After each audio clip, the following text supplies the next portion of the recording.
Business with a servant's heart. Welcome to the podcast. Inspiration, motivation takes. Listen to the podcast. We're all about to talk about life. Our guests will share their life story. We want you to success in life and business. We're ready and we will start shortly. We're gonna talk about life. We're going to speak on business. You're gonna shine bright. We are going to witness. Business with a servant's heart. With hosts Steve, Ramona, and Ray. Inspiration, education talks. Listen to the podcast. Steve, Ramona.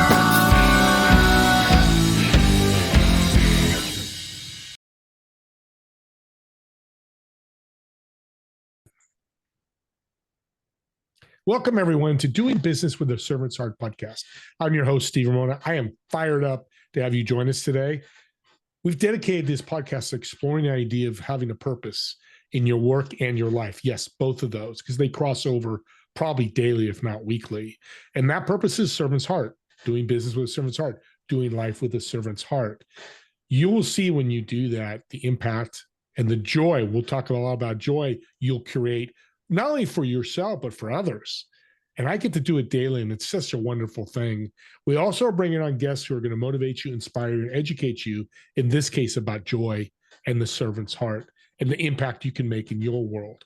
And don't worry about the big world. Little worlds will take care of that. Let's just take care of your world first. With that being said, here's your homework today. I want you to think about how you're going to serve yourself and serve others today, what impact you create today.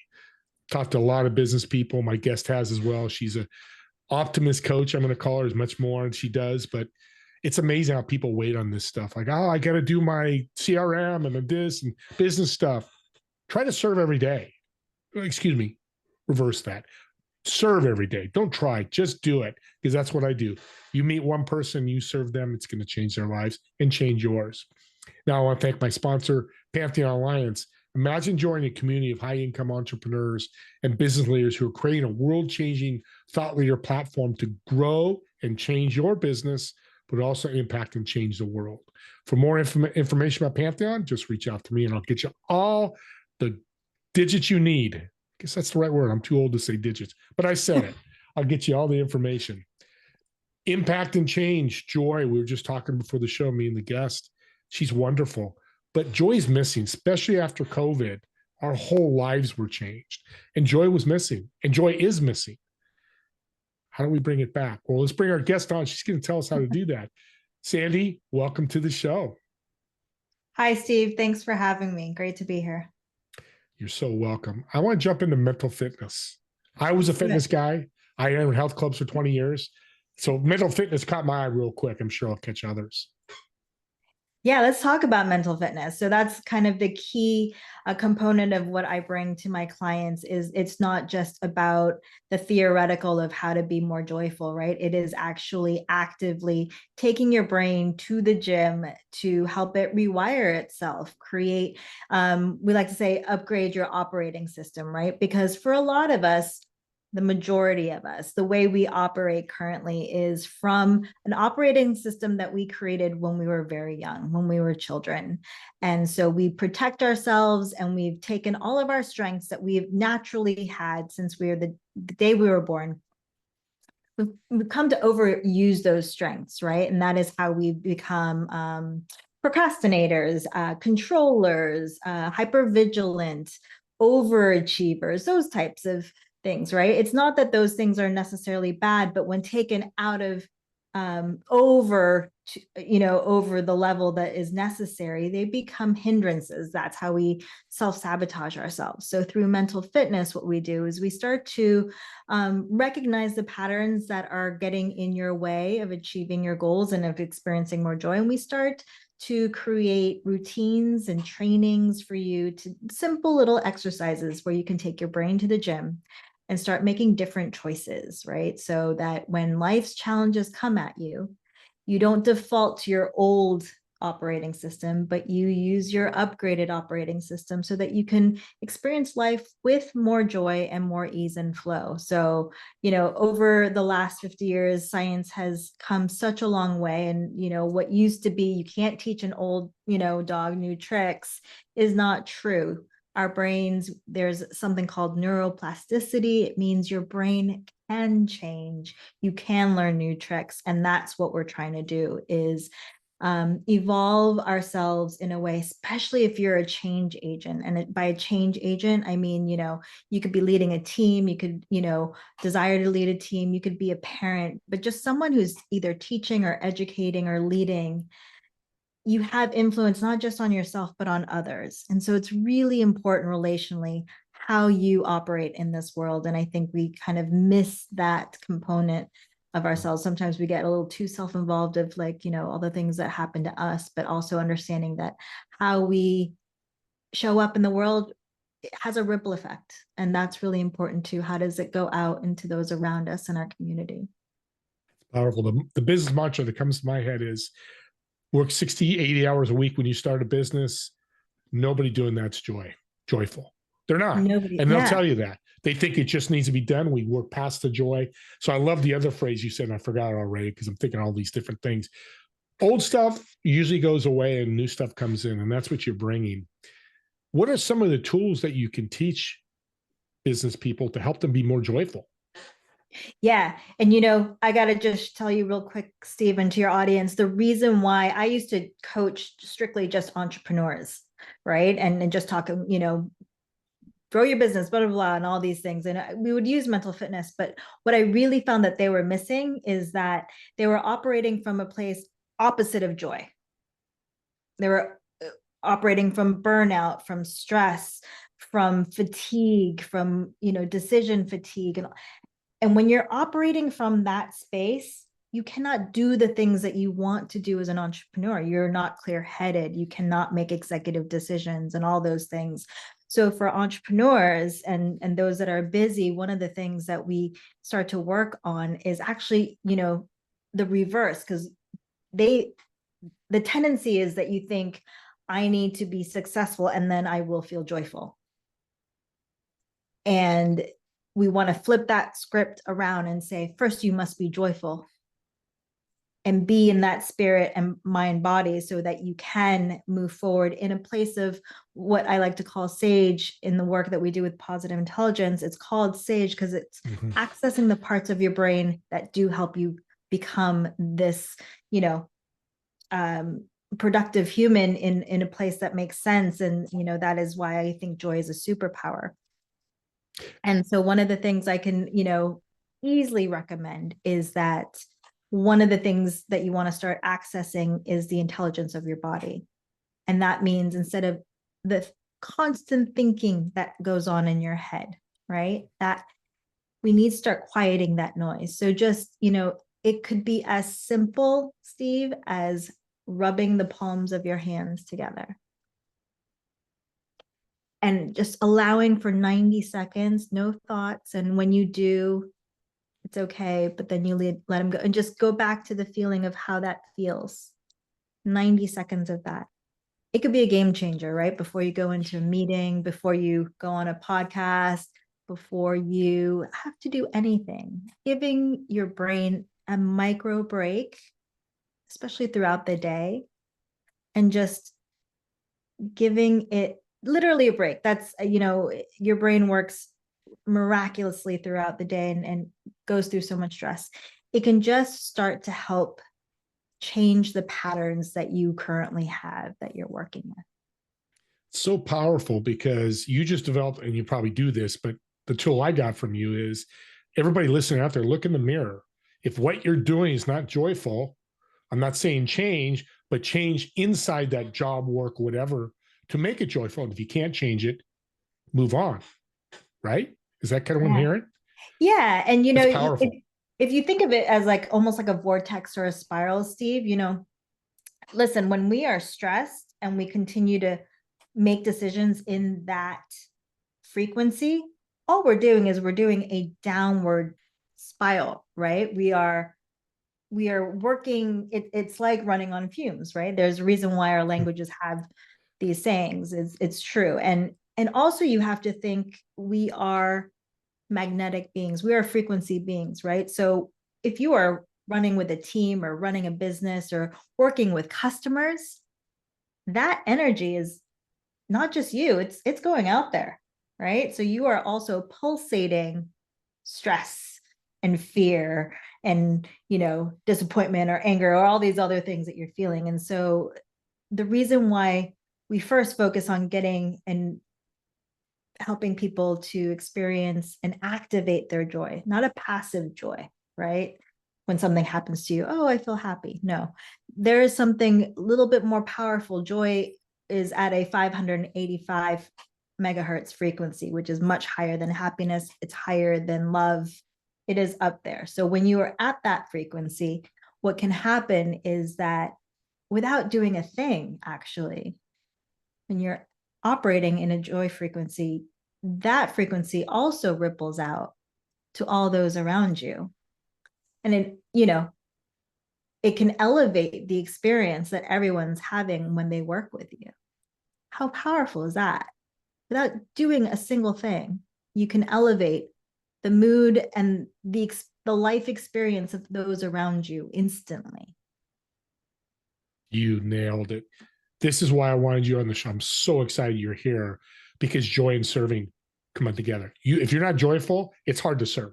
You might be able to serve and go, yeah, here's Sandy, an introduction. I think it'll work. Or Sandy, I got the perfect person for you. Oh my God, I'm joyful to give you that intro. I love this. Thank you. This is a game changer. It really fits because, and it's helping me because I mentor a lot of businesses like you do. And I don't, go to her if you want the real stuff. I'm the free mentor that gets you started. She'll finish you off and she'll kill it for you. It's probably the wrong word. So we're talking about joy. We get that it's the higher level than all this. When we drop out of it, because we're fallible, God made us fallible for whatever reason. So we drop out of joy, which can happen daily, whatever. You talked about bringing it back. What's the tool to bring it back? Yeah, that's where the mental fitness training comes in, right? That is why we go to the gym. So it's like you said, Steve, infallible. You are going to drop out. You're going to have certain life challenges that are going to take you back into what I call like the stress zone or the burnout zone. What we work on then is, hey, how do we get back up, right? And so we get back on the training, we get back to the exercises. And one of the simplest ways, though, I can say is that you start to look for the gift and opportunity when a challenge faces you, right? Why did this happen for me versus why did this happen to me? It can sound really overly simple, right? But gratitude is the gateway to joy, right? So when you can start to see, okay, why did this happen for me instead of to me? A perfect example is last night, I'm getting married, a small elopement in March. And I had this I had this photographer. I have been hounding him. He was the one that I wanted, right? And to arrange everything. And last night, right as I was about to finish, send the payment, confirm the date, all of that stuff, he said, someone beat you to it. I'm all booked out now. Your date's gone. And boy, did I spiral, Steve. I was just like, it was the end of the day. I had a really long day and I could feel myself spiraling. What's really neat, though, is because I've been in this work for a while now, the self-awareness. There was a time in my life before this where I would spiral and I could spiral for days, weeks even, right? And just sit in that disappointment, the anger, the frustration, the stress. Oh, what do I do? This is so important. What's really neat about the mental fitness is that when you really work on yourself daily, you start to notice, oh my gosh, I'm spiraling down. I'm noticing it. And it's not to ignore it, but you kind of sit with it and say, what's happening? Well, I'm really upset and I'm disappointed, and yeah, I am feeling a little stressed. And I sat with that And I said, okay, well, what's the best that can happen then? What's the good out of this? Right. And you know what happened? I actually ended up doing a quick search again. I was like, let me just give myself 10 minutes. Let me look again. And I found 3 other suppliers that were actually, I think half the price and could do just as well, that I don't know why I didn't see them before, probably because I was blinded by this one option. Right. But I was like, hey, you know what?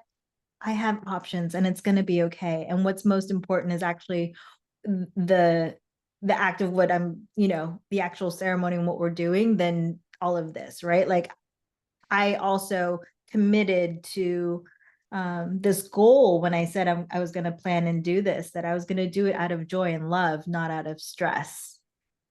So kind of just being aligned to the spirit of why you're doing things, right? Because I'm sure a lot of people out there, probably most people who are entrepreneurs, did not become an entrepreneur so that they could overwork themselves and be stressed and go to work every day to hate their job, right? No, they wanted more time for themselves, more time for their families, a balanced life, to be able to do whatever they want, whenever they wanted, and to have an impact on the world, right? And have more joy. And have more joy. There was time for joy. Yeah. Yes. And so it's kind of reclaiming the spirit of why you're doing something too, right? And not falling victim to the narrative that you have to work hard and then you have to be happy, And so it's just looking for the gift. Yeah. There will always be there, and there will be certain life challenges that might be too hard to see the gift right away, but to be in that question is really powerful. Give it time. And it's what a powerful story, because what comes to my mind is weddings and funerals are the most joyful, challenged events in the world. Sure. Look what happened. You teach this, and you actually became fallible, and you, for a few hours, you fell into that trap. Funerals are the same way. They're emotional events that when emotions come in, it's crazy. Well, that leads to positive intelligence. You teach that. It's part of your service. And I love that, because positive is happiness and intelligence means I'm smart. 2 wonderful words. Talk about that. Yeah, you might have heard of emotional intelligence, and then we have, all these other ways that we've been raised to think. Obviously we have just our intelligence quotient where, you use your IQ, then your EQ. Well, PQ is kind of this mix of both, of being able to say, like, how agile can you be to frequently access your positive neural pathways? And quick science lesson, you have 3 parts of your brain. You have your amygdala, which is your survival or reptilian brain. And then you have your, middle brain, which is very, regulates your emotions. And then you have your prefrontal cortex, this, front part of your brain. And that's where all of your executive thinking, your creativity, your flow, these are all the parts of your brains that entrepreneurs want. Right? They want to be in flow. They want those ideas coming. They want to be able to think on a dime. But, the parts of your brain, that part of your brain probably works at about 5%, your creative brain. And the remainder, and you're just hardwired for it, is that you're 95% a reactionary being. Yeah. And so what positive intelligence is about is rewiring your brain through mental fitness so that you can access that 5% when you need it and when you want it, to be empowered to be able to do so, right? Versus living this very reactionary, reactive life, right? Where, you're kind of mitigated to circumstances. You're not designing your life. You're just managing your circumstances because things are happening to you, and you're just like the firefighting experience of life. So how can we switch that where you're more empowered and being able to access those parts that will serve you to manage and reach the goals that you want in life, and to live the life in a place where you're in more ease, more flow. Yeah. I love that, because I just dealt with this morning where I was going to say something. I realized it doesn't need to be said. One, two, it wasn't positive, so don't say it. It's probably the outcome. I'm just, and I've learned that this is so powerful because it's changed my life. Podcasting has changed my life with this ability of positive intelligence. But with joy, the two words that really come to my mind that are not good, they can be good, but are not: procrastination and perfectionism. Yeah. They can stall joy. How do we get past that? Yeah. Such a great question. I have suffered from both. I am Mhm. a procrastinating perfectionist. I have been for as long as I think all my life. I remember it from being even very young. It comes avoiding things is a family trait. I think we passed that down genetically in my family. It's just, avoiding conflict is such, not just within my family, but even as in an Asian cultural sense, heritage, it Yeah. comes that way. For me, it was profoundly helpful when I started doing the work with positive intelligence and doing the mental fitness, because what shifted for me was I used to walk around thinking, what's wrong with me that I do this? Like, I'm a smart person, right? I'm smart, I'm successful, but I still procrastinate. I still put myself in these positions that just don't make sense, right? Like, I feel like I know better, but I don't do better in that sense. Yeah. And that was something that would always eat away at me. And then I would also just spend endless hours overworking and being the perfectionist, and almost never really ever reaching that goal of perfection that I had, kind of pictured in my mind, but Yeah. just wasting a lot of time and energy doing it. And what happened when I started doing the work with positive intelligence was that it gave me the answers I needed to get past the why am I doing this, so that I can move into how do I stop doing this. Right. So there's kind of 9 archetypes that we work with in positive intelligence. And one of them is called the avoider.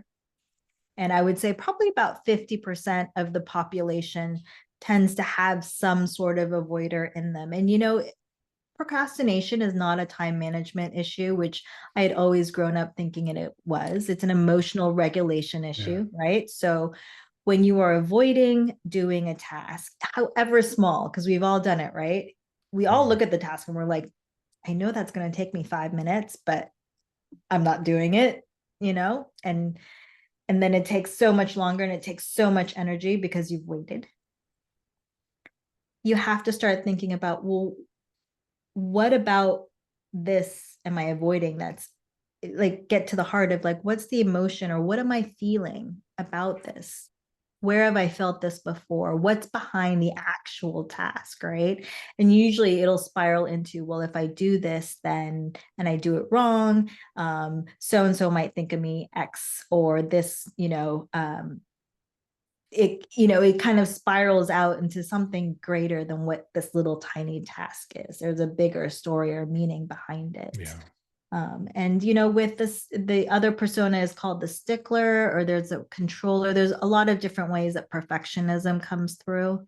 But along the same lines, there's an emotional story attachment to why you do it, right? So it's understanding that, and then also with great empathy, understanding that there's nothing wrong with you, right?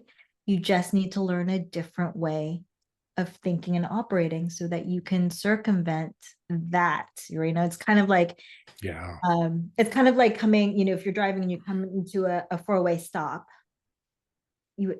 what mental fitness is it's the stop sign.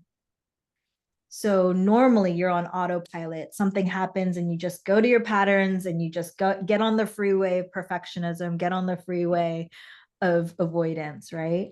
What mental fitness does is it puts a stop sign there so that you can say, oh, okay, I can actually do this differently. I can think and react differently than I have in the past. Such And a that's powerful really tool. powerful. Wow. Yeah. I just think in all my things this week that I have done. Audience, she's a rock star. I'm telling you right now, because I'm following what she's doing and it's working. And if you need help with it, reach out. We're coming to the end here. I love podcast hosts, and you're a wonderful one. Talk about your podcast real quick. What's it about? What's the inspiration? Sure. I have a podcast called The Joyful Optimist, which is the same as my coaching practice, joyfuloptimist.com. And I just, I do exactly what I'm doing right here. I talk about the ways that we can access joy. I talk about what happens when you can't, and just little tips. They're, no more than 10, 15 minutes long. And just, ways that we can tap into it when we're not there, and lessons that I've learned along the way as well, cool things that I've learned. And every once in a while, I'll bring a guest on so that they can talk about, how they do it. And it's just an extension of my coaching. I feel like I use that platform to just be able to reach more people who, I think coaching has evolved in many ways over the years, but it's still it can still feel very alien or new to people out there. And there's still people that think I don't need it, or what's the difference between this and therapy? And, the reality is that you don't need it. You don't actually need coaching, but what coaching does is it really helps expedite your progress. I think I love traveling, so I don't have a lot of those analogies, but it's like going on a road trip, and you can go on it alone, and you can, navigate the maps and do all the things and be fine, right? It just might take you a little longer, but having a buddy, someone on the side that can say like, oh, hey, look out, or I'll look it up while you're, having a partner in that can really help expedite what could take a year or 2 years into like 3 months, 6 months. Who doesn't want that, right? That's all that it is. And, a good coach, will work in a way where you don't need them forever. This isn't a forever game. It's about evolving them so that you can do it on your own. That's, I love that you said my that. outcome. Yeah, it's accountability is the big thing here. Trying to do it on your own, or people real close to you, having an outside person looking in is perfectly what you said. So let's end with a little fun question. I want to get to know you a little deeper, so is the audience. Okay. So I've reserved a table at a restaurant, table of 4. You're going to sit in one chair, the other 3 empty chairs. Who would you invite, whether they're dead or alive? Why would you bring them to the table? And what food would you order? I love this. This always changes. So I will do it based on how I'm feeling right now. Who would I want at the table? I would love, oh gosh, why is his name escaping me right now? Neil deGrasse, the scientist. I would really want Wayne Dyer, I think, or Deepak Chopra.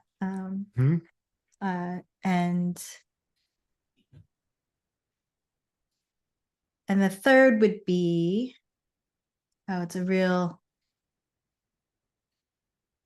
I'm trying to think of, I'd want someone like Jon Stewart or John Oliver, like a fun guy. A fun guy, joyful, but like a smart fun guy.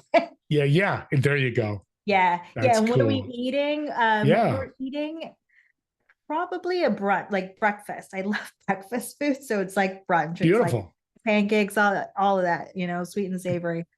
Great speaking food. We can hello this and talk and get to know everybody. What a great table. Smart girl you are. Well, this has been a blessing. God bless you for doing what you're doing, bringing joy to people's lives and to the world. But I know people listening are going, I got to talk to Sandy. How can they reach out to you? They can find me at my website, joyfuloptimist.com. I'm also on Instagram and TikTok, same handle, Joyful Optimist. And then on LinkedIn, Sandy Kusano. So reach out to her because she puts out some cool stuff that'll motivate you, inspire you, like she did today for our audience. And thanks again, Sandy. Here's your call to action at the end. Subscribe to the YouTube channel, but here's why. Today's podcast, how cool was Sandy talking about joy? And you have a friend or family or coworker, whoever that's not joyful right now, send them a link. Have them listen to Sandy for 5 or 10. Doesn't have to get a whole podcast, but just a piece of it. Maybe they learn something and change their life. Maybe they reach out to Sandy. Maybe they hire Sandy, whatever it may be, but you've changed their lives. You've impacted them. I truly believe podcast links are gifts. Make them gifts and give them out. And when you subscribe, you get these links, and one resonates with you, like Sandy's, share it with the world, because that's what it's all about. TV shows, movies, that's entertainment. That's mind melt, get away from the world for a little bit. These are actually motivation, inspiration, education, all podcasts. So with that being said, me and Sandy want to thank you all so much for watching or listening to this podcast. We'll see you on the next episode of Doing Business with a Servant's Heart. Have a great day, everyone.